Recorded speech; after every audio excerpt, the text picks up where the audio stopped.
Top 5 Hollywood stars Johnny Carson hated most. Number 3 is shocking. For over 30 years, Johnny Carson smiled at America's biggest stars, made them laugh, and welcomed them into millions of living rooms every single night. But here's what the audience never knew. When the camera stopped rolling, that smile often disappeared. Behind the scenes, Johnny Carson kept a mental blacklist. A short, unforgettable list of Hollywood stars he truly hated. Not rivals. Not strangers. Some were his closest friends, protégés, even regular guests America assumed he adored. Tonight, we're counting down the 5 Hollywood stars Johnny Carson despised the most. And the reason behind number 1 was so personal. He took it to his grave. Joan Rivers, the protégé who crossed the one line Johnny Carson never forgave. For years, Joan Rivers wasn't just another comedian sitting across from Johnny Carson.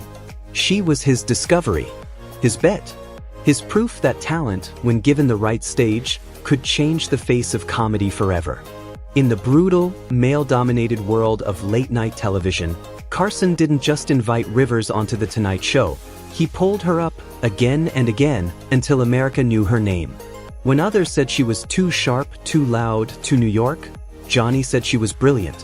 When networks hesitated, Johnny insisted. When the guest host chair was still an unspoken boys' club, Johnny handed it to Joan Rivers and let her sit in his seat. To the outside world, it looked like a perfect mentorship, the king of late night passing the torch to his rightful heir. Behind the scenes, it was even deeper. Carson believed in loyalty the way old broadcasters believed in contracts and handshakes. He didn't demand obedience. He didn't demand gratitude. But he demanded one thing above all else: respect in private before ambition in public.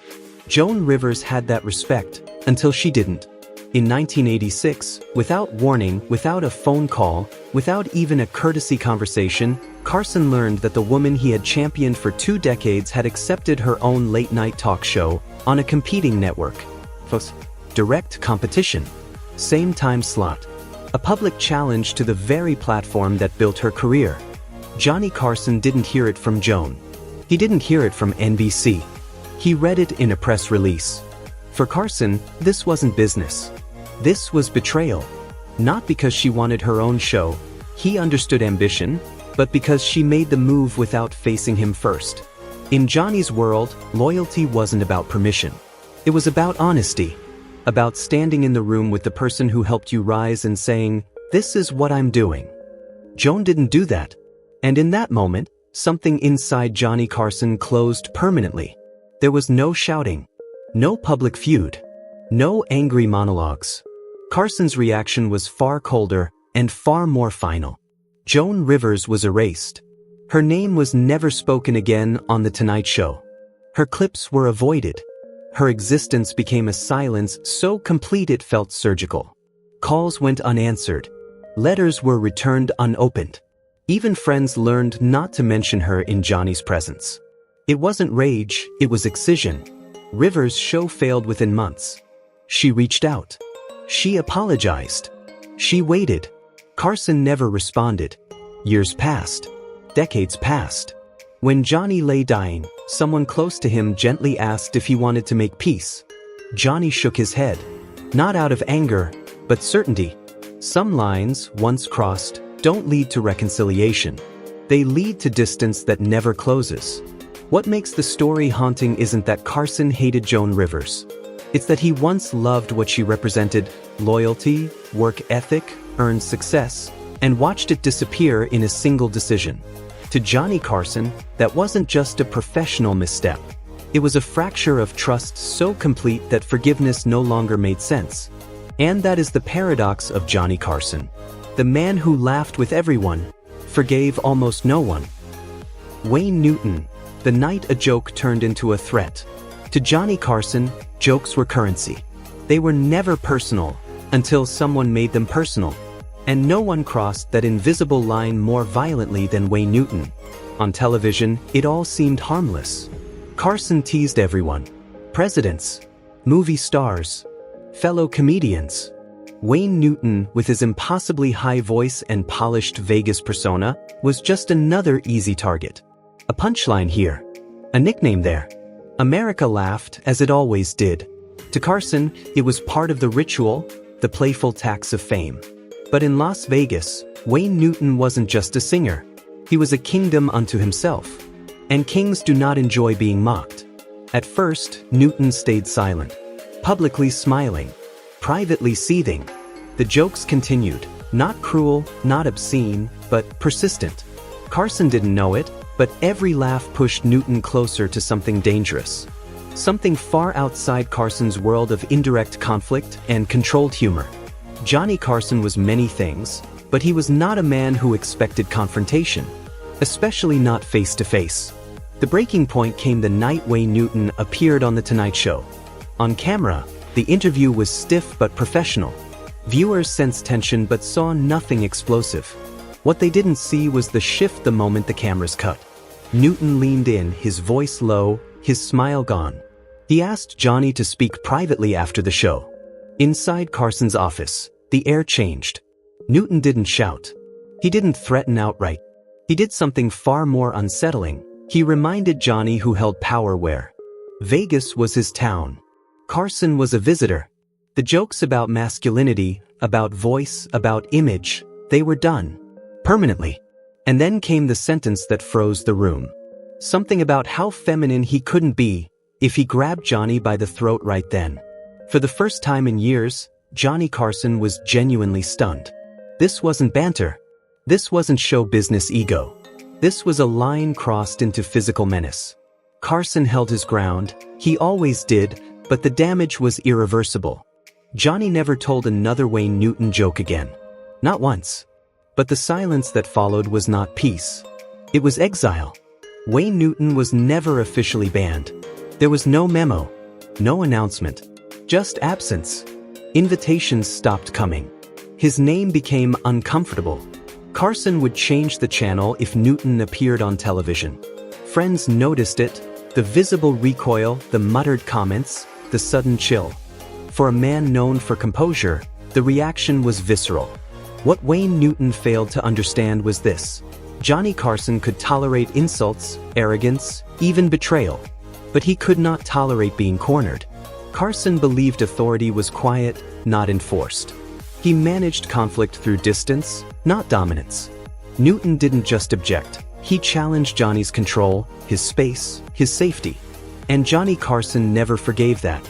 Years later, after Carson's death, Newton spoke about the incident, reframing it as standing up to bullying. Maybe that was his truth. But to those who knew Johnny, the truth was simpler. Carson didn't see himself as a bully. He saw himself as a host, a craftsman. And Wayne Newton had shattered the unspoken rule that made Carson's world function. No guest ever threatens the man behind the desk. That night, Wayne Newton didn't just confront Johnny Carson. He taught him something he never forgot. That power, when challenged directly, demands a response. And Johnny Carson's response was final, silent, and absolute. B.O.B. Hope, the legend who believed he was bigger than the show. In the eyes of America, Bob Hope was untouchable.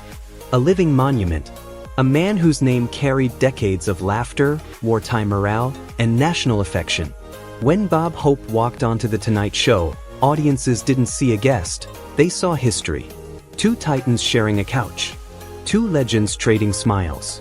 What they never saw was the tension tightening behind Johnny Carson's eyes, the slow erosion of respect happening in real time. At first, Carson admired Hope deeply.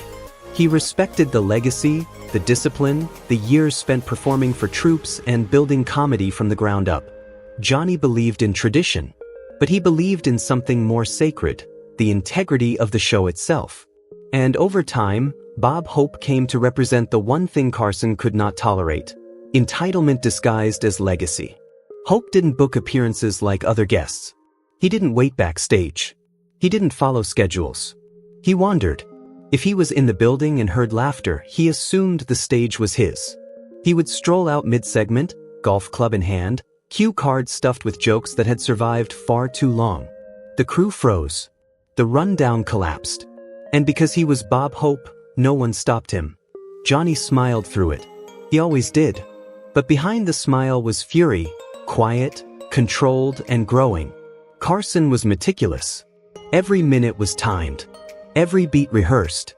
He respected the audience's time with near-religious devotion.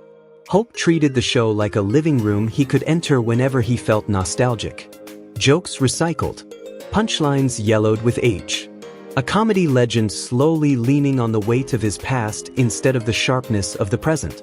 The moment that changed everything didn't happen on camera. It happened to someone else. A young actress.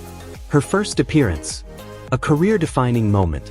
Hope wandered out uninvited, hijacking the segment like it belonged to him. Johnny watched it happen, and something snapped. When the cameras cut, Carson finally said what no one else dared to say, "Bob, we have a schedule. You can't just walk out whenever you feel like it." Hope laughed it off. Johnny never did. Because to Carson, this wasn't about ego. It was about respect. Respect for preparation. For guests who waited their turn. For a platform that didn't belong to any one star, not even its host.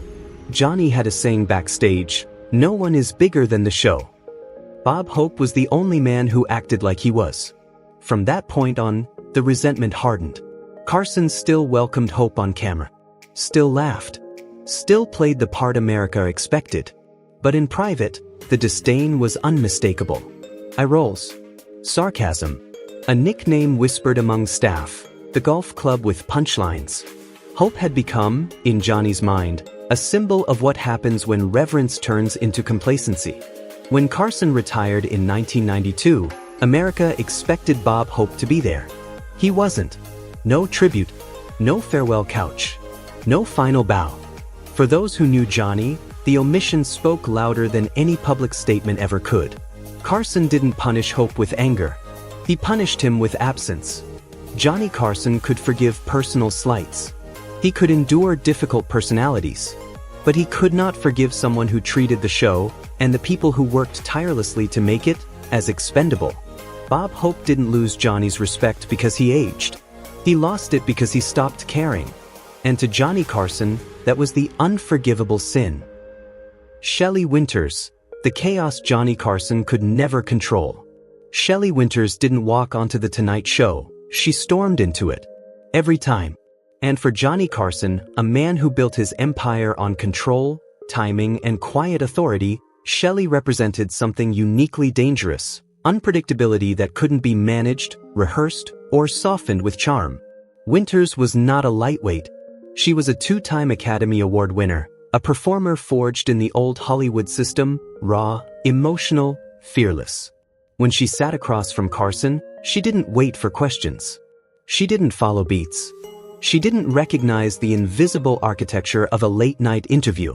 She talked over Johnny. She contradicted him. She shushed him mid-sentence. And sometimes she physically took over the space, climbing on furniture, grabbing his arm, turning the desk into a stage of her own making. The audience loved it. The chaos felt electric. Johnny Carson did not. Carson believed the host's role was to guide, to shape conversation without force, to make guests shine while maintaining rhythm. Shelley Winters shattered that rhythm every time. Stories stretched endlessly. Topics veered without warning. Political opinions surfaced where entertainment was expected. And Johnny, the most composed man on television, occasionally looked rattled. Backstage, he had a name for her, a steamroller in pearls. Brilliant, powerful, and flattening everything in her path. The breaking point came during one infamous appearance when Winters, already animated, erupted into a confrontation with another guest, throwing a drink after perceiving a slight about aging actresses. The studio froze. The moment crossed from unpredictable television into disorder. Johnny kept the show moving, he always did, but when the cameras cut, his anger was unmistakable. That wasn't tension. That wasn't personality. That was a violation of the contract Carson believed every guest silently signed. This is entertainment, not therapy. Afterward, Johnny confronted her. Calmly, firmly. He told her he respected her talent, but he would not tolerate that level of disruption again. Shelley pushed back at first, defensive, emotional. Eventually, she admitted she had gone too far. But with Winters, apologies never guaranteed consistency. That inconsistency was what truly exhausted Carson. Some nights she was brilliant, insightful, funny, magnetic. Other nights she was uncontrollable, hijacking the show with personal baggage, emotional volatility, and an indifference to structure. Johnny could handle difficult guests.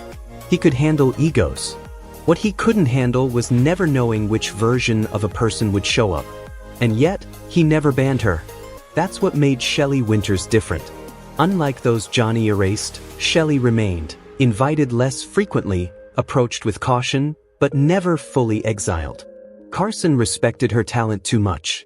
He understood the television she created, even when it came at a cost.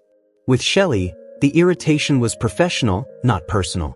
She didn't betray him. She didn't threaten him. She didn't undermine the show out of entitlement. She simply refused to be contained. And Johnny Carson, the master of containment, found that deeply unsettling. In the end, Shelley Winters wasn't someone Johnny Carson hated. She was someone who tested the limits of his control and reminded him that not all great television is orderly, and not all chaos can be conquered. Don Rickles, the friend who knew where the line was and crossed it anyway. Don Rickles was the one man Johnny Carson laughed with, not at. On camera, their chemistry was legendary, a perfectly choreographed dance between the king of late night and the self-proclaimed merchant of venom. Rickles insulted everyone. Carson laughed harder than anyone else. To America, it looked like the safest kind of friendship, built on trust, timing, and mutual respect beneath the barbs. But that was the illusion. Because Don Rickles wasn't dangerous to Johnny Carson because he hated him. He was dangerous because he knew him. Rickles' entire act was built on instinct, reading the room, finding the soft spot, pushing just far enough to make people laugh without making them bleed. And most of the time, Johnny loved it. He admired Rickles' fearlessness, his speed, his refusal to flatter power. Carson understood comedy as risk. He embraced it. But Johnny also lived by boundaries so quiet most people never noticed them. Rickles noticed. There were 3 subjects Johnny Carson guarded with absolute silence: his divorces, his children, and his drinking. He could joke around them, but never about them. Those weren't punchlines. They were scars. And during one appearance in the 1970s, Rickles crossed into that territory, joking about Carson's divorce settlement, alluding to alimony, hinting at drinking habits in a way that felt less playful and more personal. The audience roared. Johnny smiled. But behind the smile, something went cold. During the commercial break, Carson leaned toward Ed McMahon and said quietly, "He's gone too far this time." Crew members felt it immediately: the shift in temperature, the clipped responses, the laughter that no longer reached Johnny's eyes. He remained the perfect host. That was his genius. But inside, he was genuinely hurt. The timing made it worse. Carson was in the middle of a bitter separation, one filled with legal battles, public scrutiny, and private shame. For a man who protected his inner life with near military discipline, hearing those wounds turned into punchlines, on his own stage, felt like betrayal. Rickles hadn't meant to wound him. But intention didn't erase impact. The drinking jokes stung just as sharply. Johnny enjoyed alcohol. He never denied that. But he was obsessively professional. The implication that his habits interfered with his work touched something deeply personal: the fear that the public might confuse the man with the mask. Rickles wasn't erased. That's what made this relationship different. After the show, Johnny didn't explode. He didn't retaliate. He didn't ban Rickles. Instead, he did something rare. He had a private conversation. He drew the line. Quietly. Firmly. He told Rickles where the jokes could go, and where they never could again. To Rickles' credit, he listened. From that point on, he danced closer to the edge, but not over it. Their friendship survived because it was real enough to absorb damage. Rickles remained one of Carson's favorite guests, but also the most carefully watched. Johnny once described their relationship as a high-wire act without a net. Thrilling, dangerous, and never entirely safe. What Don Rickles revealed about Johnny Carson was profound. Johnny could forgive insults. He could endure chaos. He could even tolerate betrayal. But when someone exposed his private pain for public laughter, it left a mark. Rickles was the only person close enough to do that, and the only one allowed to stay afterward. Because Johnny Carson didn't hate Don Rickles. He feared what Rickles could touch. Johnny Carson didn't hate easily. He laughed. He welcomed. He entertained. And every night he gave America the version of himself they wanted to see. But behind that smile was a man who kept score. Not out of cruelty, but out of principle. Joan Rivers crossed the line of loyalty. Wayne Newton crossed the line of threat. Bob Hope crossed the line of entitlement. Shelley Winters crossed the line of control. Don Rickles crossed the line of intimacy. Each story reveals the same truth. Johnny Carson wasn't protecting his ego. He was protecting the show, the audience, and the craft itself. He believed television was a promise. And when that promise was broken, he never shouted. He simply remembered. That discipline, that restraint, is why we still talk about him. Not as a man who hated, but as a man who understood exactly where the line was. Because the greatest performance Johnny Carson ever gave wasn't the jokes. It was never letting you see the machinery behind the smile. If this story changed the way you see late-night television, like the video, subscribe for more untold stories behind the people you thought you knew. And tell us in the comments, which line would you never forgive someone for crossing?